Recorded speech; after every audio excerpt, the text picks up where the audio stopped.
नमस्कार शेतकरी मित्रांनो, शेतकरी दादा या यूट्यूब चॅनलवरती तुमचं सहर्ष स्वागत आहे. तुम्ही आता बघू शकताय या रानामध्ये भात पेरणी सुरू आहे. ही ह्या वर्षी मी एक नवीन पद्धतीनं टोकण्याचा म्हणजे पेरण्याचा प्रयत्न केलेला आहे. ही जी आहे ही 6 फुटाची सरी आहे, म्हणजे बेड पद्धतीने पाडलेलं आहे. ते बेडच्या वरती ही पेरणी सुरू आहे. ज्यावेळी ह्या भागामध्ये ह्या क्षेत्रामध्ये जरासा थोडा पूर येत असल्यामुळे लागण लवकर करू शकत नाही, पण पूर येऊन गेल्यानंतर लवकर लागण करण्यासाठी अशा प्रकारे बेड सोडून पेरणी प्लस रिले मेथड पद्धतीने लागण करण्याचा उद्देश ठेवून अशा प्रकारे सऱ्या सोडलेल्या आहेत. तुम्ही बघू शकताय अशा प्रकारे पेरणी सुरू आहे.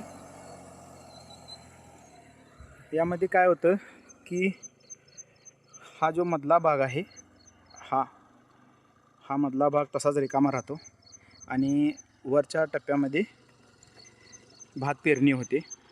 ज्यावेळी पूर येऊन जातो त्या टायमिंगला हा भाग रिकामा राहतो आणि त्याच्यानंतर आपण त्याच्यामध्ये लागण म्हणा नाहीतर भाताची उर्वरित जी कामं आहेत ह्या उर्वरित जागेपासून आपण करू शकतो. अशा प्रकारे हा बेड तयार केलेला आहे. 6 फुटाचा आहे. पाठीमागच्या साईडला पेरणीचं जे अंतर आहे ते 3 ते 3.25 फूट असेल, त्याच्यापेक्षा जास्त नाही. एकूण 5 पण बसता म्हणजे त्यामध्ये या अशा प्रकारे पेरणी होत आहे.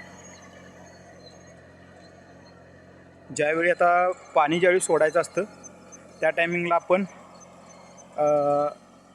या इथून पण डायरेक्टली पाणी सोडू शकतो.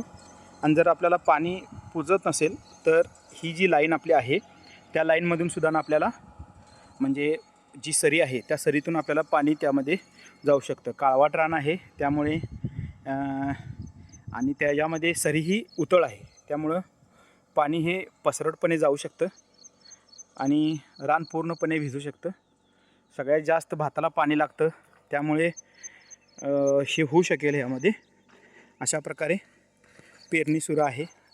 यामध्ये कशा प्रकारे रिझल्ट येतात नाहीतर काय पद्धतीनं उत्पादन होतं, त्यानंतर मी कोणत्या ॲक्टिव्हिटी करणार आहे हे तुम्हाला मी व्हिडिओद्वारे सांगणारच आहे. तरीही पहिला व्हिडिओ ह्या क्षेत्रामधील आहे.